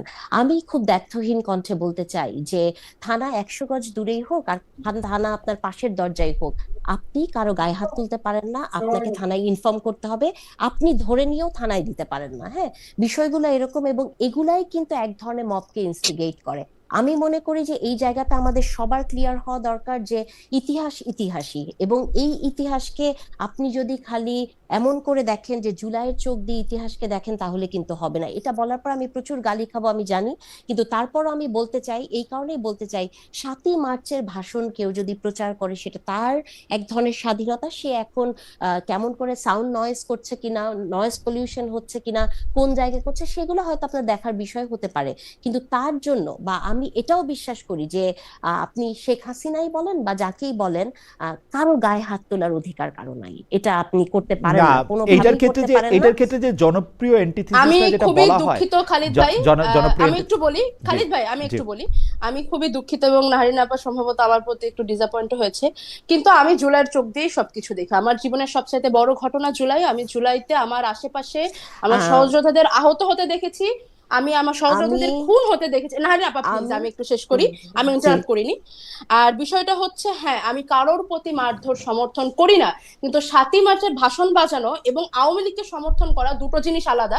আমি মনে করি যে বাংলাদেশে আওয়ামী লীগের খুব ব্রুটালি বিচার হওয়াটা উচিত। এটা নিয়ে যদি আমাকে পলিটিক্যালি ইনকারেক্ট বলা হয় I am really okay with that, এবং এটা নিয়ে যদি আমার দলও আমাকে কোনো ধরনের প্রশ্ন করতে চায় আমি সেটা নিয়ে ওকে, কিন্তু আমি মনে করি না যে মারধর করা উচিত হয়েছে। আমি মনে করি আরো আগে থানায় তাদেরকে নিয়ে গিয়ে দিয়ে দেওয়া উচিত ছিল, কারণ আমি মনে করি এই জায়গার মধ্যে অপরাধ হতে দেখলে তাবাসসুম এই জায়গার মধ্যে প্রশ্ন, থানায় নিয়ে গিয়ে দিয়ে যাওয়াটা কিন্তু আসলে নাগরিক হিসেবে কারো কাজ না, কেউ কাউকে থানায় নিয়ে যেতে পারে না। না আই এম শিওর হ্যাঁ আমিও শিওর, আপনি নাগরিক হিসাবে কাউকে মানে আমার এই দায়িত্বটা পালন করতে না পারে, আমি হিউম্যান হিসেবে এই দায়িত্বটা পালন করব, কারণ আমার বিবেক বলে এটা পারেন না, কোনো জায়গায় কোনো অপরাধ হতে দেখলে সেটা আটকানোটা মানবিক দায়িত্ব। অপরাধ আটকানোর অনেকগুলি পন্থা আছে, আমি আপনাকে 1টা 2টা 3টা 4টা করে, আপনি অপরাধের ক্ষেত্রে সেখানে আপনি দাঁড়িয়ে সে অপরাধের প্রতিবাদ করতে পারেন, কিন্তু আপনি সেই অপরাধীকে ধরে থানায় নিয়ে আসতে পারবেন না। আমি এটা আপনাদের বুঝাইতে পারি না, আপনারা রাস্তা তুলতে পারবেন না হাত দিয়ে, রাস্তাটা খারাপ হয়েছে সেটা বলতে পারবেন, এর মধ্যে একটা ফাইন ডিফারেন্স আছে, বুঝছেন? এটা আপনাদের বুঝতে, আমি জানি না, এটা আমার ব্যর্থতা, আপনাদের এটা আমি বুঝাইতে পারি না।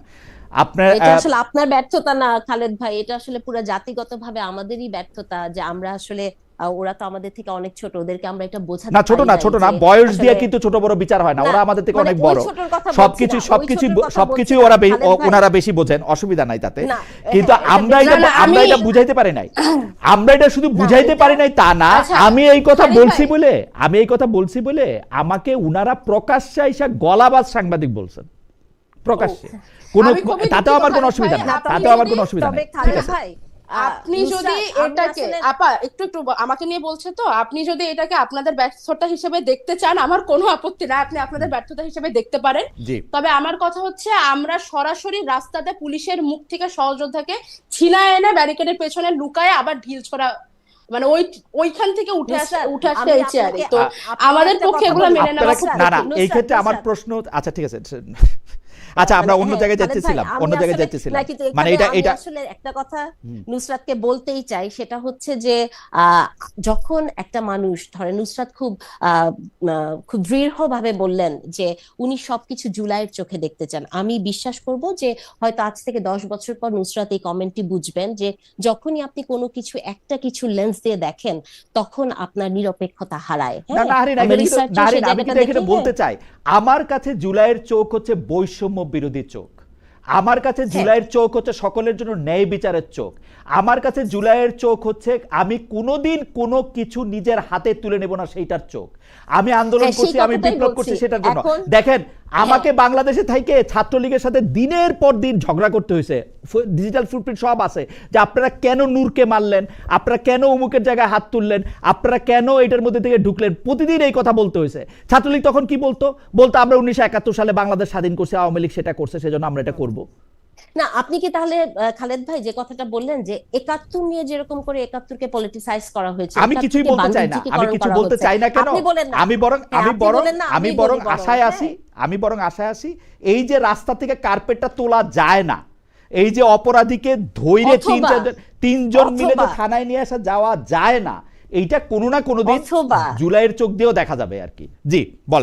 অথবা ধরেন 10 বছর সময় দেন, ভেবে দেখি কি করা যাক।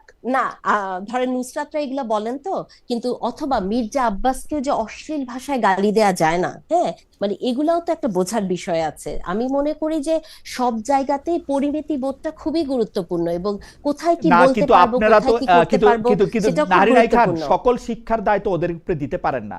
মির্জা আব্বাসকে যদি এইভাবে গালাগালি নাসিরউদ্দিন পাটোয়ারি না করতেন, তাহলে নাসিরউদ্দিন পাটোয়ারিকে ওখানে দাঁড়াইতেই দিতেন না আপনারা।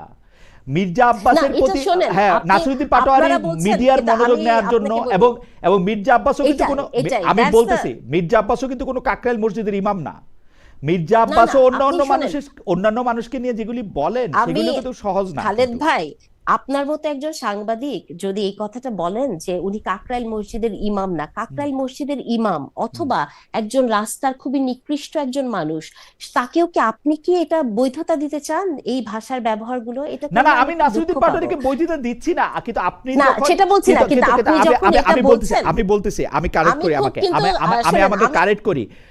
মির্জা আব্বাস, আমি দেখতে পাইছি যে উনি প্রথম থেকে ও আমার নাতির বয়সী, ও আমার ছেলের বয়সী, ও রাজনীতি কোত্থেকে, ও বাংলাদেশ থেকে কোত্থেকে আসছে, এগুলি বলতে শুরু করছে। এগুলির জবাব কি হয় আসলে?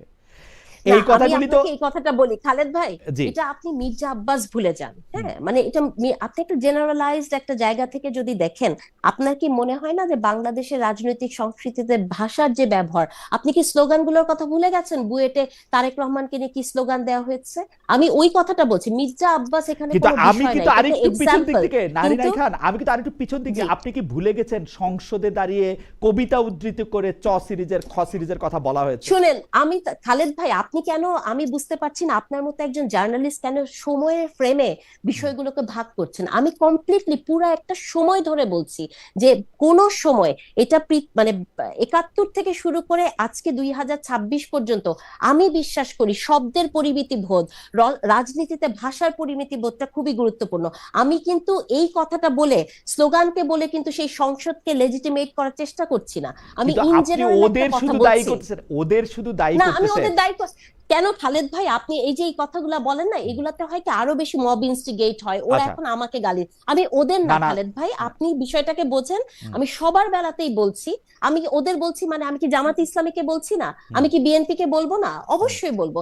আপনি যদি আজকে আমাকে বলেন যে নারীর প্রতি সহিংসতায় বিএনপি বা যে কয়টা রেপ হয়েছে, আমি তো দেখি নাই যে বিএনপি রাজনৈতিক ভাবে, বিএনপির কথা বলছি না, মানে বিএনপি তো এখন সরকারের সাথে ব্লেন্ড হয়ে গেছে, আমি এটারও তীব্র প্রতিবাদ জানাই যে যখন একটি রাজনৈতিক দল সরকারে আসবে, সেই রাজনৈতিক দলটা অলওয়েজ নিজেকে সরকার ভাবে, কিন্তু সরকার এবং রাজনৈতিক দল আলাদা। আমি বিএনপি কেও দেখি না খুব শক্ত কোনো স্ট্যান্ড নিতে এই নারীর প্রতি সহিংসতায় গত 15 দিনে। আমি পলিটিক্যাল জায়গা থেকেও দেখি নাই খুব শক্তপোক্ত কোনো বক্তব্য। এবং সেই জায়গা থেকে আমি বলতে চাই যে যে প্রসঙ্গে আমরা ছিলাম, যে নারীর প্রতি সহিংসতা আপনি যেটা বলেন, আমরা যতই বলি না কেন যে আমাদের নিজেদেরকে ঠিক হতে হবে, নিজের চোখকে সংবরণ করতে হবে, আমি মনে করি যে রাষ্ট্রের দায়িত্ব সবচেয়ে বেশি এবং ওকে রাষ্ট্রকেই সেই জায়গাটা নিতে হবে। ওকে আমি একটু নুসরাত তাবাসসুমের কাছে আসি। নারীর প্রতি সহিংসতা থেকে আমরা আসলে শেষ প্রসঙ্গে আসি এরকম যে আমি এইখানে সহিংসতাটা আসলে দেখতে পাই হচ্ছে যে মানে আমরা যদি অনেকজন একসঙ্গে থাকি, আমরা যদি দঙ্গলবাজি করতে পারি, আমরা যখন আমাদের ক্ষমতা থাকে সামর্থ্য থাকে তখনই আমরা এটা করতে পারি। আমরা এমন অনেক কথা এখন শুনি যেটা আসলে আমরা 5 আগস্টের আগে কখনো শুনি নাই, মানে কখনো ওইটা সামনে আসে নাই, এরকম অনেক কথা যেরকম শুনি। আবার মির্জা মানে আমাদের রাজনৈতিক সংস্কৃতি শেখার বা এটার তো একটা ধারাবাহিকতা আছে ডক্টর খান, আমি সেটাকে দেখি হচ্ছে এরকম করে কথা নাই বার্তা নাই। মির্জা আব্বাসের আমার কথা পছন্দ হলো না, উনি বলে দিলেন খালেদ মহিউদ্দিন হচ্ছেন, মানে আমার নাম বলেন না, আবার খুব সুন্দর করে বলছেন নিউ ইয়র্কে একজন আছে সালমান এফ রহমানের কেশিয়ার, এখন উনি এটা বলছেন। আবার তার কিছুদিন পরে দেখি যে এনসিপির লোকজন খুব আরামে বলতেছেন যে কার এজেন্ডা বাস্তবায়ন করার জন্য বাংলাদেশ আসলেন খালেদ মহিউদ্দিন, উনি ইয়ারিনে থাকলেন। মানে প্রতিপক্ষ দূরে থাক, একজন সাধারণ মানুষকে সাধারণভাবে বা একটা সাংবাদিককে সাধারণভাবে দেখারও আসলে চোখ নাই যতক্ষণ পর্যন্ত আমাদের এই দঙ্গলবাজি আমরা করতে পারি, মানে অনেকে মিলে একজনকে অ্যাটাক করা যায়। আমি তাবাসসুমের কাছে আসবো এই কথা বলতে যে তাবাসসুম, আমি আপনার কাছে সর্বশেষ প্রসঙ্গ নিয়ে যেটিতে বলতে চাই সেটি হচ্ছে যে এই সরকারের কাছে আপনাদের চাওয়ার কোনো প্রায়োরিটি এরকম করে ঠিক করা আছে কিনা যে এই কয়টা জিনিস সবার আগে আপনারা দেখতে চান, এবং থাকলে সেগুলি কি? এবং সরকার জুলাই সনদ, জি জি আমার প্রশ্ন, জুলাই সনদ, জি, গণতন্ত্র, সুষ্ঠু ক্ষমতা হস্তান্তর, অর্থাৎ মেয়াদ শেষ হওয়ার পরে একটি সুষ্ঠু নির্বাচন। আপনি এই প্রসঙ্গে আরেকটু বলতে চান যে আপনার কাছে কি মনে হয়, যেমন আজকে প্রথম সংসদের প্রথম অধিবেশনে আমি দেখলাম যে জুলাই সনদ বাস্তবায়নের ব্যাপারে বিএনপির নেতারা খুব জোর দিয়ে বলছেন যে তারা সেটি করবেনই, আপনারা কি তার উপর আস্থা রাখছেন বা মনে করছেন যে বিরোধী দল যথেষ্ট পরিমাণে এই সরকারকে, কারণ বিরোধী দল যেহেতু সরকারকে লাইনে রাখে, যথেষ্ট লাইনে রাখতে পারবে এই জুলাই সনদ বাস্তবায়ন করতে? আপনার কি মনে হয়? আশা করি পারবে এবং আশা করি ভরসা রাখতে পারবো। ওকে, আমি শুরুতেই বলেছি খালিদ ভাই, আমি এই সরকার আমল নিয়ে, যদিও আমরা বিরোধী দলে, কিন্তু এই সরকার আমল নিয়ে আমি হতাশ হতে নারাজ। আমি সময় দিতে এবং অবজার্ভ করতে চাই, আমি দেখতে চাই যে এরা কি করে, কত দিকে যায়, কোন দিকে যায়। কারণ 17 বছর ধরে অনেকেই যতটা, মানে অন্য অন্য অনেকের সাথেই দল হিসেবে তো আসলে বিএনপিও অনেক বেশি অত্যাচারের শিকার। তো ওই যে আমরা আশা করি যে মজলুম জালিম হয়ে উঠবে না। আপনাকে ধন্যবাদ। আমি নারিনাই খান সম্পর্কে, নারিনাই খানের কাছে কি জানতে চাইবো যে সরকার থেকে আপনি কি দাবি করেন এবং সেটি আপনি করতে পারবে বলে আপনি মনে করেন কিনা। তার আগে আমি একটা বিষয় একটু দৃষ্টি আকর্ষণ করতে চাই। একজন দর্শক উনি অসংখ্যবার লিখছেন, বেক্সিমকো খালেদ আওয়ামী সভানেত্রী সাক্ষাৎকার নেন সাহস থাকলে, বেক্সিমকো খালেদ আওয়ামী সাক্ষাৎকার নেন সাহস থাকলে, এটা 3 বার করে লিখছেন, 30 বার লিখছেন, আমার কিছু বলার নাই। আরেকজন কানিস ফাতেমা জুথি, উনি লিখছেন তার মানে কি আপনার বাড়িতে চোর আসলে বা পথে কোনো অপরাধী কিছু করলেও তাকে ধরে থানাতে দেবেন না, ছেড়ে দিয়ে পুলিশকে ফোন বা ইনফর্ম করবেন? ভাই আমি এটা আপনাকে বুঝাইতে চেষ্টা করি, হ্যাঁ এই অনেকবার এটা বুঝাইতে চেষ্টা করছি, আপনারা একটু বুঝতে চেষ্টা করেন। আমার বাড়িতে যদি চোর আসে, আমি যদি এটা টের পাই, আমি এটা পুলিশকে অবশ্যই ইনফর্ম করব, কিন্তু পুলিশকে বেঁধে, খুঁটির সাথে বেঁধে, ঘরের সাথে বেঁধে পিটাবো না, অন্য কোনো কিছু করব না। আমি ওকে আটকে রাখতে চেষ্টা করব, অবশ্যই পুলিশকে ইনফর্ম করব। কিভাবে আটকাবেন ভাই?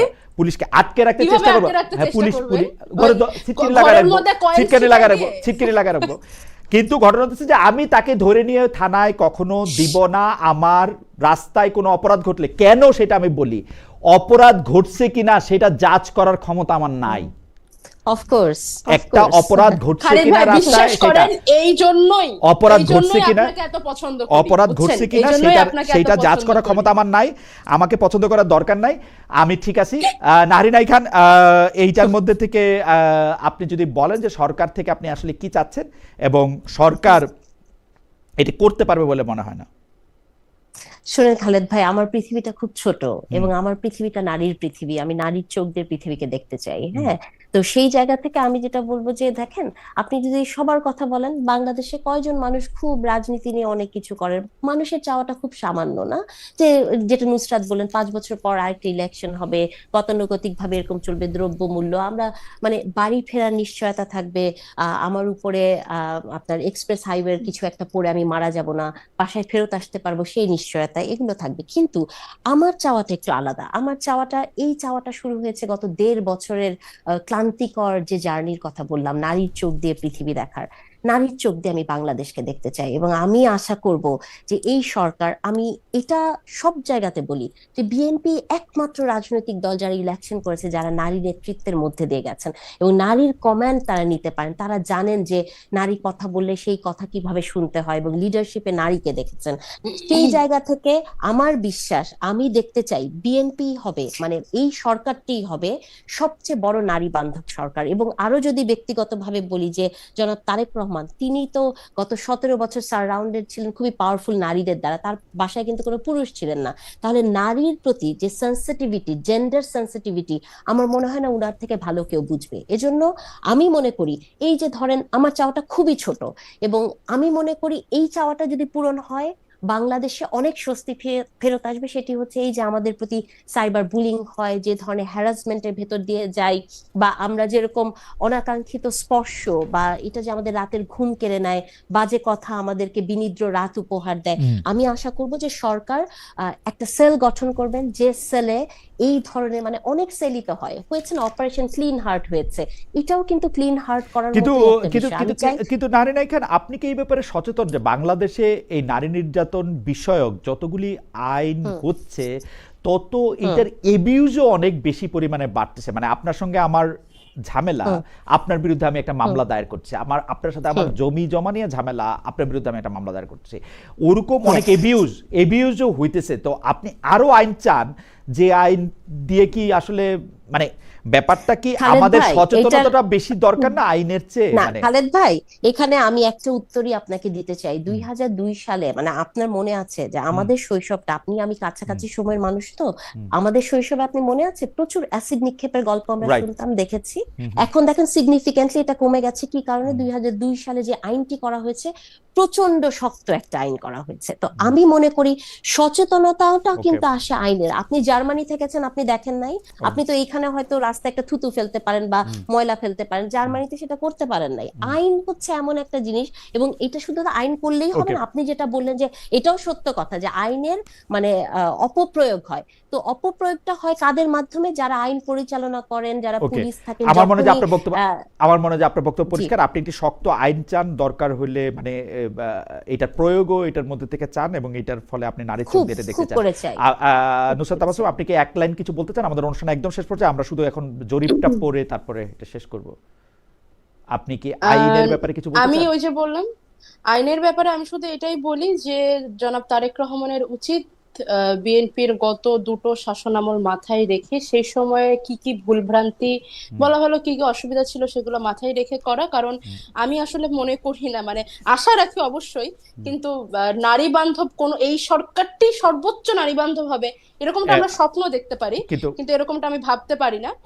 কারণ আমি দেখেছি যে এই সরকারের সংসদেও খুব অনেক বেশি, অবশ্যই এটা আমার দলও খুব একটা নারী মনোনয়ন দেয়নি, 20 ভাগের 2 ভাগ। তো আমি বলতে পারি যে এটা হচ্ছে 10%, হ্যাঁ 10%, তবুও সবচেয়ে বেশি। হ্যাঁ না ঠিক আছে। আমি আসলে মনে করি না যে এই সরকারটি খুব বেশি নারী বান্ধব হবে, কিন্তু আমি স্বপ্ন দেখতে চাই। আর লাস্ট কথা যদি আমি বলি, যে আমি নারীর চোখ দিয়ে কতটা কি দেখি সেটা জানি না, তবে রাজনীতিটা মানুষের চোখ দিয়ে দেখতে চাই। আর সেখান থেকে আমি যেটা বলতে চাই সেটা হচ্ছে যে জুলাই সনদ, গণতন্ত্র এবং সুষ্ঠু সরকারি ক্ষমতা হস্তান্তর, এই তিনটি জিনিস এই সরকার যদি করে যেতে পারে, আমি ব্যক্তিগতভাবে বেশ সন্তুষ্ট থাকবো আমার Okay. রাজনৈতিক সহকর্মীদের নিয়ে। ওকে, আমাদের যে আজকে আমরা দর্শকদের উদ্দেশ্যে যে প্রশ্ন করেছিলাম সেই প্রশ্ন হচ্ছে জুলাই জাতীয় সনদ বাস্তবায়নে বিএনপি অঙ্গীকারবদ্ধ বলছেন স্বরাষ্ট্রমন্ত্রী সালাউদ্দিন আহমেদ। দর্শকদের কাছে আমরা প্রশ্ন করেছিলাম এরপর এই সনদ বাস্তবায়নে আর কোনো অনিশ্চয়তা থাকে কিনা বলে মনে করেন কিনা। শতকরা 78% মনে করছেন যে অনিশ্চয়তা আছে, শতকরা 22% মনে করছেন যে না, অনিশ্চয়তা নাই। 17,000 দর্শক আমাদেরকে ভোট দিয়েছেন।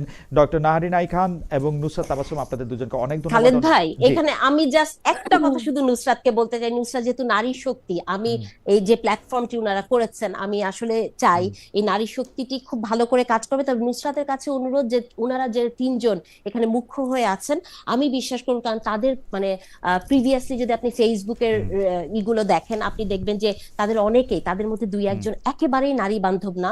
আপনারা, আমার এক্সপিরিয়েন্স থেকে বলি যে আমরা যখনই তাদের সাথে টক শোতে যাই, একজন নারী ধরেন আমাদের ছবি দিয়ে অনেক বাজে কমেন্ট লেখেন। তা আমি আশা করবো যে নুসরাতরা যাতে এই সংকীর্ণতা থেকে বের হয়ে যে নারী বান্ধব হয়, এই প্ল্যাটফর্মটা যাতে সবচেয়ে বেশি নারী বান্ধব হয়, সেই শুভকামনাটা করছি। আমি আপনার পরামর্শ মাথায় রাখবো আপা, ধন্যবাদ। নুসরাত তাবাসসুম, অনেক ধন্যবাদ, অনেক ধন্যবাদ ডক্টর নাহারিন আই খান। দর্শক, আমরা নিশ্চয়ই আপনাদের সঙ্গে দেখা হবে নতুন কোনো অতিথি দিনে। সে পর্যন্ত আমাদের অনেক অনেক ধন্যবাদ আপনাদেরকে।